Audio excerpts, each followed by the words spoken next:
ಸಮುದಾಯ ಬಾನುಲಿ ರೇಡಿಯೋ ಮಣಿಪಾಲದ ಕೇಳುಗ ಮಿತ್ರರೇ, ಕನ್ನಡ ಸಾಹಿತ್ಯ ಪರಿಷತ್ ಉಡುಪಿ ತಾಲೂಕು ಘಟಕದ ಸಹಯೋಗದಲ್ಲಿ ರೇಡಿಯೋ ಮಣಿಪಾಲ ಸಮುದಾಯ ಬಾನುಲಿ ಅರ್ಪಿಸುತ್ತಿದೆ ಕಥೆ ಕೇಳೋಣ ಸರಣಿ ಕಾರ್ಯಕ್ರಮ. ಕಥೆಯ ಸಾಗರದಲ್ಲಿ ಅಮೃತದ ಬಿಂದು ವಾರವಾರವೂ ಕಿವಿದೆರೆಗೆ ಬಂದು ಕಥೆಯ ಸಾಗರದಲ್ಲಿ ಅಮೃತದ ಬಿಂದು ಮನ ಮುದಗೊಳಿಸುತ್ತಲೀ ವಿಚಾರ ತುಂಬಿ ಭಾವಕೋಶವ ವಿಸ್ತರಣೆಗೈದು ಮನವ ಮಥನವಗೊಳಿಸಿ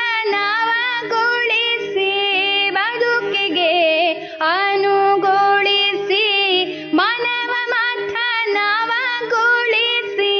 ಬದುಕಿಗೆ ಅನುಗೊಳಿಸಿ ಬದುಕಿಗೆ ಅನುಗೊಳಿಸಿ ಕತೆ ಕೇಳೋಣ ಕತೆ ಕೇಳೋಣ ಕತೆ ಕೇಳೋಣ.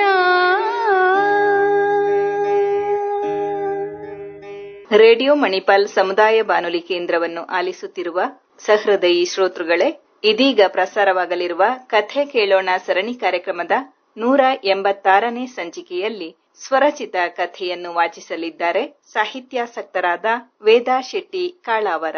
ಬನ್ನಿ ಕಥೆ ಕೇಳೋಣ. ಪ್ರೀತಿಯ ಕೇಳುಗರೆಲ್ಲರಿಗೂ ನಮಸ್ತೆ. ಕಥೆಯ ಶೀರ್ಷಿಕೆ ಕನಸು ಕಂಡಂತೆ. ಕಥಾ ಸ್ಪರ್ಧೆಗೊಂದು ಕತೆ ಬರೆಯುತ್ತೇನೆ ಅಂತ ಒಪ್ಪಿಕೊಂಡಿದ್ದೇನೆ. ಆದರೆ ಯಾವ ವಿಷಯದ ಮೇಲೆ ಬರೆಯುವುದು ಅಂತ ಕಲ್ಪನೆಯೇ ಆಗುತ್ತಿಲ್ಲ. ಏಕಾಂತದಲ್ಲಿ ಗಾಢವಾಗಿ ಯೋಚಿಸತೊಡಗಿದಳು ಉತ್ಸಾಹ. ಡಿಯಾ ಡಿಯಾ ಡಿಯಾ ಇಷ್ಟು ಬೇಗ ಎಲ್ಲಿ ಹೋದರು? ಅದು ನನಗೆ ಹೇಳದೆ. ಡಿಯಾ ಡಿಯಾ ಡಿಯಾ ಪ್ರೀತಿಯಿಂದ ಉಲ್ಲಾಸ್ನನ್ನು ಅತ್ತಿತ್ತ ಹುಡುಕಾಡತೊಡಗಿದಳು ಉತ್ಸಾಹ. ಬಂಗಾರಿ ನಸುನಕ್ಕು ನುಡಿದ ಉಲ್ಲಾಸ್. ನೀವು ಈ ಹೊತ್ತಿನಲ್ಲಿ ಐರಾನ್? ಅಚ್ಚರಿಯಿಂದ ಕೇಳಿದಳು. ಹೌದು, ನನಗೆ ಈ ದಿನ ಬೆಳಗ್ಗೆ ಒಂದು ಪ್ರೋಗ್ರಾಂಗೆ ಹೋಗಲಿಕ್ಕಿದೆ. ನಿಮ್ಮ ಬಟ್ಟೆ ಇದ್ದರೆ ಕೊಡಿ, ಒಟ್ಟಿಗೆ ಐರಾನ್ ಮಾಡುತ್ತೇನೆ. ಯಾಕೆಂದರೆ ಜತೆಯಲ್ಲಿ ನೀವು ಬರುತ್ತೀರಾ. ಮುಗುಳು ನಕ್ಕು ನುಡಿದ. ಪ್ರೋಗ್ರಾಂ? ಗಲಿಬಿಲಿಗೊಂಡವಳಂತೆ ನುಡಿದಳು ಉತ್ಸಾಹ. ಯಾಕೆ, ನಿಮ್ಮ ಮುಖದಲ್ಲಿ ಗೊಂದಲ ಮಿಸುಕಾಡುತ್ತಿದೆ? ಪ್ರಶ್ನಿಸಿದ ಉಲ್ಲಾಸ್. ಅದು ಹಾಗಲ್ಲ, ಅಮ್ಮ ಕಾಲ್ ಮಾಡಿ ಮನೆಗೆ ಕರೆದಿದ್ದಾಳೆ. ಅಮೆರಿಕದಿಂದ ನನ್ನ ಮಗ ವಿಕಾಸ್ ಊರಿಗೆ ಬರುತ್ತಿದ್ದಾನೆ.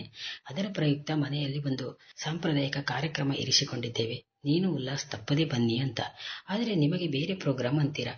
ಜತೆಗೆ ನಾನು ಬರಲೇಬೇಕಾ? ಅಲ್ಲಿಗೆ ನಾನು ಹೋಗದಿದ್ದರೆ ಅಮ್ಮ ತುಂಬಾ ಬೇಸರ ಮಾಡಿಕೊಳ್ಳುತ್ತಾಳೆ. ನೀವು ನಿಮ್ಮ ಪ್ರೋಗ್ರಾಂಗೆ ಹೋಗಿ, ನಾನು ಮನೆ ಪ್ರೋಗ್ರಾಂಗೆ ಹೋಗ್ಲಾ?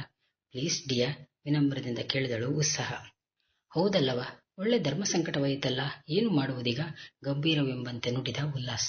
ನಿಮ್ಮ ಕಡೆಯಿಂದಲೂ ಕಾರ್ಯಕ್ರಮ ಮಿಸ್ ಮಾಡೋದಕ್ಕೆ ಆಗಲ್ಲ, ನನ್ನ ಕಡೆಯಿಂದಲೂ ಮಿಸ್ ಮಾಡೋದಕ್ಕೆ ಆಗಲ್ಲ. ಎರಡೂ ಕಾರ್ಯಕ್ರಮ ಮಿಸ್ ಆಗದ ಹಾಗೆ, ಇಬ್ಬರಿಗೂ ಯಾವುದೇ ಬೇಸರ ಆಗದ ಹಾಗೆ ಅಂತಹ ಏನಾದರೊಂದು ಉಪಾಯ ಹುಡುಕಬೇಕು. ದೀರ್ಘವಾಗಿ ಯೋಚಿಸುತ್ತಾ ನುಡಿದಳು ಉತ್ಸಾಹ.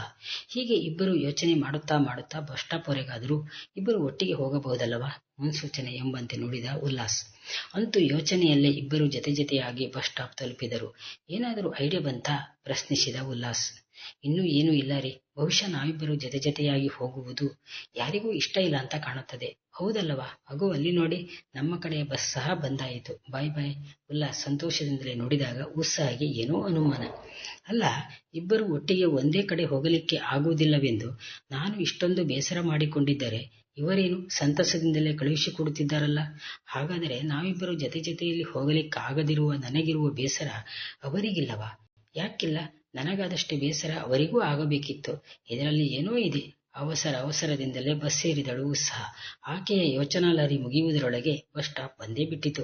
ಇಂತಹ ಸಂದರ್ಭದಲ್ಲಿ ಜತೆಯಲ್ಲಿ ಉಲ್ಲಾಸಿದ್ದರೆ ಎಷ್ಟು ಚೆನ್ನಾಗಿರುತ್ತಿತ್ತು. ಛೆ ಅಂತ ಬಸ್ ಇಳಿಯುತ್ತಿದ್ದಂತೆ ಹೆಗಲ ಮೇಲೆ ಸ್ಪರ್ಶಿಸಿದ ಅನುಭವ. ದಿಗಿಲಿನಿಂದ ತಿರುಗಿ ನೋಡಿದರೆ ಉಲ್ಲಾಸ್. ನೋಡುತ್ತಲೇ ಇದ್ದಳು ಉತ್ಸಾಹ ಎವೆಯಿಕ್ಕದೆ. ಅಯ್ಯೋ ದಡ್ಡಿ, ನಾನು ನೀವು ಒಟ್ಟಿಗೆ ಹೋಗುತ್ತಿರುವುದು ನಿಮ್ಮ ಮನೆ ಕಾರ್ಯಕ್ರಮಕ್ಕೆ. ಮತ್ತೆ ಇದನ್ನು ಮೊದಲೇ ಹೇಳಬಹುದಿತ್ತು ತಾನೆ? ಮತ್ತೆ ನೀವು ಬೇರೆ ಬಸ್ಗೆ ಹೋಗಿದ್ದೀರಲ್ವಾ? ಇಲ್ಲ, ಬಸ್ ಮುಂದಿನ ಡೋರಿಂದ ನೀವು ಹತ್ತಿದರೆ ನಿಮ್ಮ ಕಣ್ತಪ್ಪಿಸಿ ಅದೇ ಬಸ್ನ ಹಿಂದಿನ ಡೋರ್ನಿಂದ ನಾನು ಹತ್ತಿದೆ. ಮತ್ತೆ ಮೊದಲೇ ಹೇಳಿದ್ದರೆ ಅದು ಸರ್ಪ್ರೈಸ್ ಹೇಗಾಗುತ್ತೆ? ನಿಮಗೆ ದೊಡ್ಡದಾಗಿ ಸರ್ಪ್ರೈಸ್ ಕೊಡಬೇಕು ಅಂತ ಹೀಗೆ ಮಾಡಿದೆ ಕಣ್ರಿ. ನೀವು ಅಮ್ಮನ ಹತ್ತಿರ ಫೋನ್ನಲ್ಲಿ ಮಾತನಾಡುವುದನ್ನು ಕೇಳಿಸಿಕೊಂಡಿದ್ದೇನೆ. ಇಂದು ಸೆಕೆಂಡ್ ಸ್ಯಾಟರ್ಡೆ ಹಾಲಿಡೇ. ಇಂದು ಬೆಳಗ್ಗೆ ಹೋಗಿ ಮಂಡೇ ಮಾರ್ನಿಂಗ್ ಬರೋಣ. ಆಫೀಸ್ಗೂ ತೊಂದರೆ ಆಗಲ್ಲ, ಯಥಾರ್ಥವಾಗಿ ನುಡಿದ ಉಲ್ಲಾಸ್. ನೀವು ಹೇಳುತ್ತಿರುವುದು ನಿಜವಾಗಿಯೂ ನಿಜವಾ? ಅಚ್ಚರಿಯಿಂದ ಕೇಳಿದಳು ಉತ್ಸಾಹ. ಹೌದು ಬಂಗಾರಿ, ನಿಜವೇ, ಸಂತಸದಿಂದ ನುಡಿದ ಉಲ್ಲಾಸ್. ರೀ, ನನಗೆ ಅದೆಷ್ಟು ಖುಷಿಯಾಗುತ್ತಿದೆ ನಿಮ್ಮ ಈ ಮಾತು ಕೇಳಿ ಗೊತ್ತಾ? ನಾನು ಕೇಳಿದ್ದು ನಿಜವಾ ಅಂತ ಆಶ್ಚರ್ಯ, ಆನಂದ ಒಮ್ಮೆಲೆ ಉಂಟಾಗುತ್ತಿದೆ. ನಿಮಗೆ ಸಾವಿರ ವಂದನೆಗಳು ಒಡೆಯ, ಹೃದಯ ಸಾಕ್ಷಿಯಾಗಿ ನುಡಿದಳು ಉತ್ಸಾಹ. ಯಾಕೆ, ನೀವು ನನಗೆ ಏನೂ ಮಾಡಲಿಲ್ಲವಾ? ನೀವು ಮಾಡಿದ ತ್ಯಾಗಕ್ಕೆ ನಾನೇನು ಕೊಡಲಿ ಬಡವ? ಹೃದಯ ಸ್ಪರ್ಶಿಯಾಗಿ ನುಡಿದ ಉಲ್ಲಾಸ್. ನಿಮ್ಮ ಹೃದಯ ಶ್ರೀಮಂತಿಕೆಯೇ ನನ್ನ ಈ ಸುಖ ಸಂತಸದ ಕಾರಣ ಅಲ್ಲವಾ? ಹೀಗಿರುವಾಗ ಅನ್ಯ ಸಂಪತ್ತೆಲ್ಲ ಮಿಥ್ಯೆ, ಮನಪೂರ್ವಕವಾಗಿ ನುಡಿದಳು ಉತ್ಸಾಹ. ಅಪ್ಪ, ಇಬ್ಬರೂ ಸರಿಯಾಗಿದ್ದಾರೆ. ಯಾವುದೇ ಸಂದರ್ಭದಲ್ಲೂ ಒಬ್ಬರನ್ನೊಬ್ಬರು ಬಿಟ್ಟು ಕೊಡುವುದೇ ಇಲ್ಲ. ಹೌದು, ಪ್ರಪಂಚದ 9ನೇ ಅದ್ಭುತವೆಂಬಂತೆ ಇಂತಹ ಒಂದು ಬದುಕು ಬಂಗಾರವಾಗುವುದಕ್ಕೆ ಮಾಧ್ಯಮವಾಗಿದ್ದಾದರೂ ಯಾವುದು? ಹೌದು, ಉತ್ಸಾಹ ಉಲ್ಲಾಸ್ ಪರಿಚಯವಾದದ್ದಾದರೂ ಹೇಗೆ? ಅದು ಬಸವ ಜಯಂತಿಯ ಅಂಗವಾಗಿ ಏರ್ಪಡಿಸಲಾಗಿದ್ದ ವಿಶೇಷ ಕವಿಗೋಷ್ಠಿ. ಇನ್ನೊಂದು ವಿಶೇಷವೆಂದರೆ ಅದರಲ್ಲಿ ಉತ್ಸಾಹಗೆ ಪ್ರಥಮ ಬಹುಮಾನ ಬಂದಿರುವುದು. ಇನ್ನೂ ವಿಶೇಷವೆಂದರೆ ಆಕೆ ತನ್ನ ಜೀವನದಲ್ಲಿ ಮೊದಲ ಬಾರಿಗೆ ಇಷ್ಟೊಂದು ಸಂತಸಪಟ್ಟ ಒಂದು ಮಧುರ ಕ್ಷಣವೆಂದರೆ ಇದೆಯೆಂದರೂ ಅತಿಶಯೋಕ್ತಿಯಾಗಲಾರದು. ಅದೇನು ನವೋಲ್ಲಾಸ, ನವ ಚೈತನ್ಯ ಚಿಮ್ಮುತ್ತಿರುವಂತೆ ಕಾರ್ಯಕ್ರಮದಲ್ಲಿ ಮಿನುಗುತ್ತಾರೆಯಂತೆ ಮಿನುಗಿದ್ದಳು. ಹಾಗೆ ಕಾರ್ಯಕ್ರಮದ ಮರುದಿನ ಅಲ್ಲೇ ಉಳಿದುಕೊಂಡಿದ್ದಳು. ತಾನು ಬೆಂಗಳೂರಿಗೆ ಬಂದಿದ್ದೇ ಇದೇ ಮೊದಲ ಸಲ. ಕೆಲವು ವಿಶೇಷ ಸ್ಥಳಗಳನ್ನು ನೋಡಿಕೊಂಡು ಹೋಗಬೇಕೆಂದು 3ನೇ ದಿನ ಬೆಳಗ್ಗೆ ಊರಿಗೆ ಹೊರಡುತ್ತಾಳೆ. ಆತನೇ ಆಕೆಯನ್ನು ಮೆಜೆಸ್ಟಿಕ್ ಬಸ್ ಸ್ಟಾಪ್ಗೆ ತಲುಪಿಸುತ್ತಾನೆ. ಅಷ್ಟು ಮಾತ್ರವಲ್ಲ, ಬಸ್ಸಲ್ಲಿ 15 ನಿಮಿಷ ಅವಳ ಜತೆಗೆ ಕುಳಿತುಕೊಂಡು ಕೆಲವೊಂದು ಆತ್ಮೀಯ ನುಡಿಗಳನ್ನು ಆಡಿ ಬಸ್ ಇಳಿದು ಬಸ್ ಹೊರಟು ಹೋಗುವವರೆಗೂ ಎವೆಯಿಕ್ಕದೆ ನೋಡುತ್ತಲೇ ಇರುತ್ತಾನೆ. ಆಮೇಲೆ ಪ್ರತಿ ಗಂಟೆಗೊಮ್ಮೆ ಕಾಲ್ ಮಾಡಿ ತನ್ನ ಫೀಲಿಂಗ್ಸ್ ಅನ್ನು ಹೇಳಿಕೊಳ್ಳುತ್ತಲೇ ಇರುತ್ತಾನೆ. ನಿಮಗೆ ಏನೆಂದು ಹೇಳಲಿ ನನ್ನ ಮನದ ಭಾವನೆ? ನೀವೇನೋ ಬಸ್ ಹತ್ತಿ ಊರಿಗೆ ಹೊರಟು ಬಿಟ್ರಿ. ನನ್ನ ಮನಸ್ಥಿತಿ ಹೇಗಾಗಿದೆ ಗೊತ್ತಾ ನಿಮಗೆ? ಆಫೀಸ್ನಲ್ಲಿ ಕೆಲಸದ ಕಡೆ ಕಾನ್ಸಂಟ್ರೇಷನ್ ಮಾಡಲಿಕ್ಕೆ ಆಗುತ್ತಲೇ ಇಲ್ಲ, ರಜೆ ಮಾಡಲೂ ಆಗುತ್ತಿಲ್ಲ. ಈಗ ಎಲ್ಲಿದ್ದೀರಿ, ಹೇಗಿದ್ದೀರಿ? ನನಗೆ ಯಾವತ್ತೂ ಹೀಗಾಗಿದ್ದೇ ಇಲ್ಲ. ಯಾವ ಹೆಣ್ಣನ್ನು ಇದುವರೆಗೂ ಕಣ್ಣೆತ್ತಿ ನೋಡಿದವನೂ ನಾನಲ್ಲ. ಯಾಕೋ ಏನೋ ಮೊದಲ ಬಾರಿ ನಿಮಗೆ ಶರಣಾದೆ. ನಿಜ ಹೇಳಬೇಕೆಂದರೆ ನಾನು ಹುಚ್ಚನಂತಾಗಿದ್ದೇನೆ. ಊರಿಗೆ ಹೋಗಿ ತಲುಪಿದ ಕೂಡಲೇ ಕರೆ ಮಾಡಿ, ತೀರ ಭಾವುಕನಾಗಿ ನುಡಿದಿದ್ದ ಉಲ್ಲಾಸ್. ಆದರೆ ಒಂದು ಆಶ್ಚರ್ಯವೇನೆಂದರೆ ಅಂದು ಕವಿಗೋಷ್ಠಿ ಕಾರ್ಯಕ್ರಮ ನಿರ್ವಹಣೆಯ ಹಣ ಕಡಿಮೆಯಾಗುತ್ತದೆಂದು ಉತ್ಸಾಹ ಹತ್ತಿರ ಸಾಲದ ರೂಪದ 25,000 ಸಹಾಯ ಕೇಳಿದ್ದ. ಹಾಗೆ ಆ ಕಾರ್ಯಕ್ರಮದ ದಿನವೇ ಅದರ ಬಾಬ್ತು ಚೆಕ್ ಕೊಡುವುದಾಗಿಯೂ ಮಾತು ಕೊಟ್ಟಿದ್ದ. ಆದರೆ ಕಾರ್ಯಕ್ರಮ ಮುಗಿದು ವಾಪಸ್ಸು ಬರುವಾಗ ಇನ್ನೂ 1 ತಿಂಗಳೊಳಗಾಗಿ ಚೆಕ್ ಕಳುಹಿಸಿಕೊಡುತ್ತೇನೆ ಅಂತ 2ನೇ ಸಲ ಭರವಸೆ ಕೊಟ್ಟ. ಆದರೆ 6 ತಿಂಗಳಾದರೂ ಹಣ ವಾಪಸ್ಸು ಕೊಡದೆ, ಕೊಡುವ ಮಾತೂ ಇಲ್ಲದೆ ಆರಾಮವಾಗಿದ್ದ. ನನಗೆ ಹಣದ ಅವಶ್ಯಕತೆ ಇದೆ, ನನ್ನ ಹಣವನ್ನು ನನಗೆ ವಾಪಸ್ಸು ಕೊಟ್ಟು ಬಿಡಿ. ಸಾರಿ ಉತ್ಸಾಹ ಕೇಳಿಕೊಂಡರೂ ಪದೇ ಪದೇ ಏನಾದರೊಂದು ನೆಪ ಹೇಳಿ ತಪ್ಪಿಸಿಕೊಳ್ಳುವುದರಲ್ಲೇ ನಿಷ್ಣಾತನಾಗಿದ್ದ. ಅದು ಅವಳ ಅಸಾಧಾರಣ ಕೋಪ, ಅಸಹನೆಗೆ ಕಾರಣವಾಗಿತ್ತು. ಏನಾದರೂ ಮಾಡಿ ಇವನಿಗೊಂದು ಪಾಠ ಕಲಿಸಲೇಬೇಕು ಅಂದುಕೊಂಡು ಬೆಂಗಳೂರು ಪೊಲೀಸ್ ಸ್ಟೇಷನ್ಗೆ ಫೋನಾಯಿಸಿ ನಡೆದ ವಿಷಯವನ್ನೆಲ್ಲ ವಿವರವಾಗಿ ತಿಳಿಸಿದಳು. ಅವರು ಅವಳಿಗೆ ನ್ಯಾಯ ಒದಗಿಸಿಕೊಡುವುದಾಗಿಯೂ ಭರವಸೆ ನೀಡಿದ್ದರು. 2-3 ಜನ ಪೊಲೀಸ್ನವರು ತುಂಬಾ ಪ್ರಯತ್ನ ಪಟ್ಟರು. ಉಲ್ಲಾಸ್ ನಂಬರಿಗೆ ಕಾಲ್ ಮಾಡಿ ಉತ್ಸಾಹ ಹಣವನ್ನು ವಾಪಸ್ಸು ಕೊಡುವಂತೆ ಕೇಳಿಕೊಂಡಾಗಲೆಲ್ಲ ಎಲ್ಲರ ಹತ್ತಿರವೂ ಅವರ ಅಕೌಂಟ್ ನಂಬರ್ ಕಳುಹಿಸಿಕೊಡಿ, ನಾಳೆ ಖಂಡಿತ ಅವರ ಅಕೌಂಟ್ಗೆ ಹಣ ಟ್ರಾನ್ಸ್ಫರ್ ಮಾಡುತ್ತೇನೆ ಅಂತ 2-3 ಜನ ಪೊಲೀಸ್ನವರ ಹತ್ತಿರವೂ ಇದೇ ರೀತಿಯಾಗಿ ಹೇಳಿ 3-4 ಬಾರಿ ಅವಳ ಅಕೌಂಟ್ ನಂಬರ್ ತೆಗೆದುಕೊಂಡರೂ ಆತ ಹಣವನ್ನು ಮಾತ್ರ ಕಳುಹಿಸಿಕೊಡುತ್ತಲೇ ಇರಲಿಲ್ಲ. ಆಗ ಅದರಿಂದ ಬೇಸತ್ತ ಉತ್ಸಾಹ ಪೊಲೀಸ್ನವರ ಸಲಹೆ ಪ್ರಕಾರ ಯಾವುದೋ ಪ್ರೋಗ್ರಾಂ ನಿಮಿತ್ತ ಬೆಂಗಳೂರಿಗೆ ಹೋದವಳು ಬೆಂಗಳೂರು ಮಲ್ಲೇಶ್ವರ ಪೊಲೀಸ್ ಸ್ಟೇಷನ್ಗೆ ಹೋಗಿ ಅವನ ವಿರುದ್ಧ ಕಂಪ್ಲೇಂಟ್ ಕೊಡಲು ಹೋದಳು. ಅಲ್ಲಿ ಪೊಲೀಸ್ನವರು ಅವನ ನಂಬರ್ಗೆ ಕಾಲ್ ಮಾಡಿ ಅವಳಿಗೆ ಮಾತನಾಡಲು ಕೊಡುತ್ತಾರೆ. ನಿಮ್ಮಲ್ಲಿ ಮಾತನಾಡುವುದಕ್ಕೆ ನನಗೆ ಅಸಹ್ಯವೆನಿಸುತ್ತದೆ. ಇಲ್ಲಿಯವರೆಗೂ ನನ್ನ ಫೋನ್ ನಂಬರ್ ಬ್ಲಾಕ್ ಮಾಡಿ ಹಣ ವಾಪಸ್ಸು ಕೊಡದೆ ಮೋಸ ಮಾಡಬಹುದು ಅಂದುಕೊಂಡಿದ್ದೀರಿ ಅಲ್ಲವಾ? ಅಂತಹ ನೀಚ. ಈಗ ಪೊಲೀಸ್ನವರು ಫೋನ್ ಮಾಡಿದ ಕೂಡಲೇ ನಾನು ನಿಮ್ಮಲ್ಲಿ ಮಾತಾಡಬೇಕಾ? ಎಂಥ ವಿಶ್ವಾಸದ್ರೋಹಿ. ಆದರೂ ಅನಿವಾರ್ಯವಾಗಿ ಮಾತನಾಡುತ್ತಿದ್ದೇನೆ. ಸ್ಟೇಷನ್ಗೆ ಬನ್ನಿ, ಇಲ್ಲಿ ಮುಖಾಮುಖಿ ಮಾತನಾಡಿದರೆ ಎಲ್ಲ ತೀರ್ಮಾನವಾಗುತ್ತದೆ ಖಂಡಿತವಾಗಿ ಹೇಳಿದಳು. ಆದರೆ ಅವನೂ ಅಷ್ಟೇ ಪೊಲೀಸ್ ಸ್ಟೇಷನ್ಗೆ ಬರುವುದೇ ಇಲ್ಲವೆಂದು ಶಪಥ ಮಾಡಿದ್ದವನ ಹಾಗೆ ಏನೇನೋ ಕಾರಣ ಹೇಳಿ ಸ್ಟೇಷನ್ಗೆ ಬರುವುದನ್ನೇ ತಪ್ಪಿಸಿಕೊಂಡಿದ್ದ. ಅಷ್ಟೇ ಅಲ್ಲ, ಅವಳು ಅಲ್ಲೇ ಕುಳಿತು ಕಂಪ್ಲೇಂಟ್ ಬರೆಯುತ್ತಿದ್ದಾಗ 3-4 ಸಲ ಅವನ ಫೋನ್ ಕಾಲ್ ಬಂದರೂ ಪ್ರತಿ ಸಲವೂ ಕಾಲ್ ರಿಜೆಕ್ಟ್ ಮಾಡಿದ್ದಳು. ಕೊನೆಯ ಸಲ ಪೊಲೀಸ್ನವರು ಕಂಪ್ಲೇಂಟ್ ಬರೆದು ಕೊಡಲಿಕ್ಕೆ ಹೇಳಿದ್ದಾರೆ, ಬರೆಯುತ್ತಿದ್ದೇನೆ, ಯಾಕೆ ಪದೇ ಪದೇ ಕಾಲ್ ಮಾಡಿ ತೊಂದರೆ ಕೊಡುತ್ತೀರಿ, ಫೋನ್ ಇಡಿ ಎಂದರು. 1 ನಿಮಿಷ, ನನ್ನ ಮಾತು ಕೇಳಿ. ನೀವೀಗ ಸ್ಟೇಷನ್ನಿಂದ ವಾಪಸ್ಸು ಬನ್ನಿ, ಅಲ್ಲಿ ನಿಮಗೆ ಮಾತನಾಡಲು ಆಗುವುದಿಲ್ಲ. ನನಗೂ ಹೊರಗಡೆ ಎಲ್ಲಾದರೂ ಸಿಗೋಣ ಎಂದ. ಆದರೂ ಅವನ ಮೇಲೆ ನಂಬಿಕೆಯೇ ಇಲ್ಲದ ಉತ್ಸಾಹ ಕಂಪ್ಲೇಂಟ್ ಬರೆದುಕೊಟ್ಟೇ ಸ್ಟೇಷನ್ನಿಂದ ಹೊರ ಬಂದದ್ದು. ಆ ಕ್ಯಾಂಟೀನ್ನಲ್ಲಿ ಬನ್ನಿ, ಈ ಕ್ಯಾಂಟೀನ್ನಲ್ಲಿ ಬನ್ನಿ, ಮುಖಾಮುಖಿ ಮಾತನಾಡಿ ಬಗೆಹರಿಸಿಕೊಳ್ಳೋಣ ಅಂತ ಹೇಳುವುದನ್ನು ಕೇಳಿ ಅದೇನೇ ಆಗಲಿ ಬೆಂಗಳೂರಿನಲ್ಲಿ ಒಂದು ದಿನ ಜಾಸ್ತಿ ಉಳಿದರೂ ಸರಿಯೇ ಅವನನ್ನು ಭೇಟಿಯಾಗಿ ಸಮಸ್ಯೆ ಬಗೆಹರಿಸಿಕೊಂಡೇ ಹೋಗುವುದು ಅಂತ ದೃಢ ನಿರ್ಧರಿಸಿದ್ದರೂ ಆತ ಮಾತ್ರ ಒಂದು ಸಲವೂ ಎದುರಿಗೆ ಸಿಗದೆ ಫೋನ್ ಕಾಲ್ಗೂ ಸಿಗದೆ ತಪ್ಪಿಸಿಕೊಳ್ಳುತ್ತಲೇ ಇದ್ದ. ಛೆ, ನಾನೆಂತಹ ದಡ್ಡಿ, ಇವನಿಗೆ ಸರಿಯಾದ ಪಾಠ ಕಲಿಸಲೇಬೇಕೆಂಬ ಛಲದಿಂದ ಹೊರಟು ಬಂದವಳು ನಾನು. ಎರಡನೇ ಸಲವೂ ಇವನ ಬಣ್ಣದ ಮಾತನ್ನು ನಂಬಿ ಮತ್ತೆ ಮೋಸಕ್ಕೆ ಸಿಲುಕಿದೆನಲ್ಲ ಎಂಬ ದುಪ್ಪಟ್ಟು ಕೋಪ, ಅಸಹನೆ, ಪಶ್ಚಾತ್ತಾಪದೊಂದಿಗೆ ಊರಿಗೆ ಹಿಂದಿರುಗಿದಳು ಉತ್ಸಾಹ. ಮತ್ತೆ ತುಂಬ ದಿನಗಳ ಅನಂತರ ಒಂದು ಅನಿರೀಕ್ಷಿತ ಕಾಲ್. ಇಲ್ಲಿ ಒಂದು ರಾಷ್ಟ್ರಮಟ್ಟದ ಪ್ರಶಸ್ತಿ ಪ್ರದಾನ ಕಾರ್ಯಕ್ರಮವಿದೆ. ಪ್ರಶಸ್ತಿಗೆ ನಿಮ್ಮ ಹೆಸರಲ್ಲಿ ಅರ್ಜಿ ಸಲ್ಲಿಸಿದ್ದೇನೆ, ಬರಬಹುದಾ?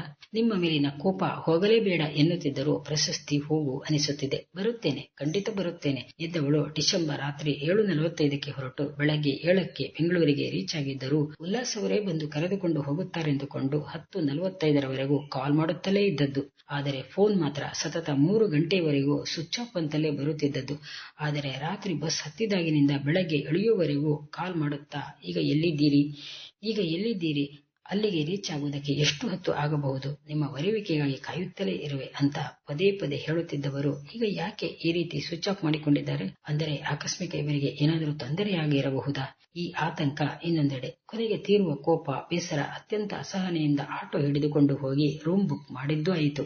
ರೂಮ್ಗೆ ಹೋದ ಮೇಲೆ ಉಲ್ಲಾಸ್ ಕಾಲ್ ಬಂದದ್ದು, ಉತ್ಸಾಹ ಕಾಲ್ ರಿಸೀವ್ ಮಾಡದೇ ಇದ್ದದ್ದು, ಆಮೇಲೆ ಗತ್ಯಂತರವಿಲ್ಲದೆ ತಾನೇ ಫೋನಾಯಿಸಿ ಕೋಪ, ಅಸಹನೆ ಎಲ್ಲವನ್ನೂ ಒಂದೇ ಸಲ ವ್ಯಕ್ತಪಡಿಸಿದಾಗ, ಮೊದಲು ನೀವು ಫ್ರೆಶ್ ಅಪ್ ಆಗಿ ಟೀ ಕುಡಿದು ಸ್ವಲ್ಪ ವಿಶ್ರಾಂತಿ ತೆಗೆದುಕೊಳ್ಳಿ. 11:30ಕ್ಕೆ ಕಾರ್ಯಕ್ರಮ ಆರಂಭವಾಗುತ್ತದೆ. ಆದರೆ ನೀವು ಮಧ್ಯಾಹ್ನ 3ಕ್ಕೆ ಬಂದರೆ ಸಾಕು, ಅಷ್ಟರವರೆಗೆ ಅಲ್ಲಿ ಬೇರೆಲ್ಲ ನಡೆಯುತ್ತಿರುತ್ತದೆ ಅಂತ ಫೋನ್ ಇರಿಸಿದ ಉಲ್ಲಾಸ್. ಇಂದು 2020 ಜನವರಿ 1, ಹೊಸ ವರ್ಷದ ಸಂಭ್ರಮ. ಇನ್ನೊಂದೆಡೆ ರಾಷ್ಟ್ರಮಟ್ಟದ ಪ್ರಶಸ್ತಿ ಸಂಭ್ರಮ. ಎರಡೂ ಒಟ್ಟಿಗೆ ಸೇರಿ ಡಬಲ್ ಸಂಭ್ರಮ. ನಿಜವಾಗಿಯೂ ಇಂದು ಹೊಸ ವರುಷ. ಮನಸ್ಸು ಸಾರಿ ಸಂಭ್ರಮವನ್ನು ಸಂಭ್ರಮದಿಂದ ವ್ಯಕ್ತಪಡಿಸುತ್ತಿತ್ತು. ಹೌದು, ಅದೊಂದು ವಿಶಿಷ್ಟ ರೀತಿಯ ಕಾರ್ಯಕ್ರಮ, ಕಲ್ಪನೆಗೂ ಮೀರಿದ ಖುಷಿ ಕೊಟ್ಟ ಕಾರ್ಯಕ್ರಮ ಮುಗಿಯುತ್ತಿದ್ದಂತೆ ಉಲ್ಲಾಸ್ 4-5 ಜನ ಪರಿಚಿತರನ್ನು ಟೀ ಕುಡಿಸಲೆಂದು ಕರೆದ.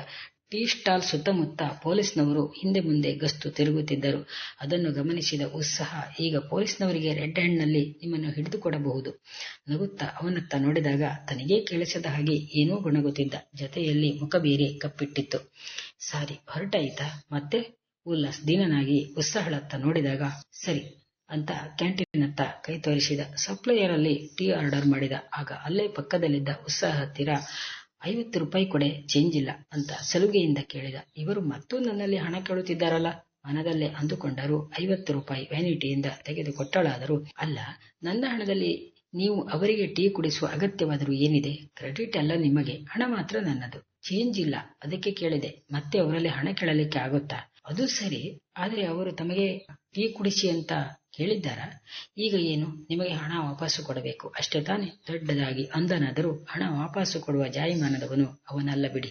ಕಾರ್ಯಕ್ರಮದ ಮಧ್ಯೆ ಎದ್ದು ಬಂದು, ಅಭಿನಂದನೆಗಳು ಮೇಡಮ್, ಫಾರ್ಮಾಲಿಟಿ ಎಂಬಂತೆ ಉತ್ಸಾಹ ಪಕ್ಕದ ಚೇರ್ನಲ್ಲಿ ಕುಳಿತುಕೊಂಡಾಗ ಮೆಲ್ಲಗೆ ಕೈಗೆ ಒಂದು ಚೀಟುವುದರ ಮೂಲಕ ಸಂತಸ ವ್ಯಕ್ತಪಡಿಸಿದಾಗ, ಅಂತ ಕೈಯಿಂದ ಒರೆಸಿಕೊಳ್ಳುತ್ತಿದ್ದಾಗ, ನೀವು ಅತ್ಯಂತ ಸ್ಟ್ರಾಂಗ್ ಅಂದುಕೊಂಡಿದ್ದೆ. ಅಂತಹ ಪೊಲೀಸ್ನವರಿಗೂ ಒಂದಿಂಚು ವಿಚಲಿತರಾಗದವರು ಈ ಒಂದು ಸಣ್ಣ ಚೂಟುವಿಕೆಯಿಂದ ಇಷ್ಟೊಂದು ಹೆದರುತ್ತಿದ್ದೀರಾ? ತೇಲಿ ಬಂದ ಒಂದು ಮಂದಹಾಸ ಉಲ್ಲಾಸ್ ಕಡೆಯಿಂದ, ಪ್ರತಿಯಾಗಿ ಉತ್ಸಾಹ ಕಡೆಯಿಂದಲೂ. ಎಲ್ಲ ಉತ್ಸಾಹ ಕಣ್ಣ ಪರದೆಯ ಮುಂದೆ ತೇಲಿ ಬಂದಾಗ, ಹೀಗೂ ಒಂದು ಕನಸೆ, ಅದು ಇಷ್ಟು ಸುದೀರ್ಘವಾಗಿ? ಅದು ನನ್ನ ಜೀವನದಲ್ಲಿ ಇದುವರೆಗೂ ಒಂದು ಒಳ್ಳೆಯ ಕನಸು ಕಂಡದ್ದೂ ಇಲ್ಲ. ಕಂಡದ್ದು ಕನಸೇ ಆದರೂ ನನಸಾದಷ್ಟೇ ಖುಷಿ. ಯಾಕಂದರೆ ಕಥಾವಸ್ತುವಿನ ಹುಡುಕಾಟದಲ್ಲಿದ್ದ ನನ್ನ ಕತೆಗೊಂದು ಅದ್ಭುತ ಸ್ಫೂರ್ತಿ ಸಿಕ್ಕಿದಂತಾಯಿತು ಅನ್ನೋ ಅಚ್ಚರಿ, ಆನಂದ, ಸಂತಸದ ಜರಿ ಉತ್ಸಾಹ ಮುಖಾರವಿಂದದಲ್ಲಿ. ಇದುವರೆಗೂ ಸ್ವರಚಿತ ಕಥಾವಾಚನವನ್ನು ಆಲಿಸಿದ ಸಹೃದಯಿ ಶ್ರೋತೃಗಳೆಲ್ಲರಿಗೂ ಹೃತ್ಪೂರ್ವಕ ವಂದನೆಗಳು. ಕೇಳುಗ ಮಿತ್ರರೇ, ಇದುವರೆಗೆ ಸಾಹಿತ್ಯಾಸಕ್ತರಾದ ವೇದಾ ಶೆಟ್ಟಿ ಕಾಳಾವರ ಅವರಿಂದ ಸ್ವರಚಿತ ಕಥೆಯನ್ನು ಕೇಳಿದಿರಿ. ಕನ್ನಡ ಸಾಹಿತ್ಯ ಪರಿಷತ್ ಉಡುಪಿ ತಾಲೂಕು ಘಟಕದ ಸಹಯೋಗದಲ್ಲಿ ರೇಡಿಯೋ ಮಣಿಪಾಲ ಅರ್ಪಿಸುತ್ತಿರುವ ಕಥೆ ಕೇಳೋಣ ಸರಣಿ ಕಾರ್ಯಕ್ರಮ ಇಲ್ಲಿಗೆ ಮುಕ್ತಾಯವಾಯಿತು. ಮುಂದಿನ ಕಥೆ ಕೇಳಲು ಮತ್ತೆ ಭೇಟಿಯಾಗೋಣ.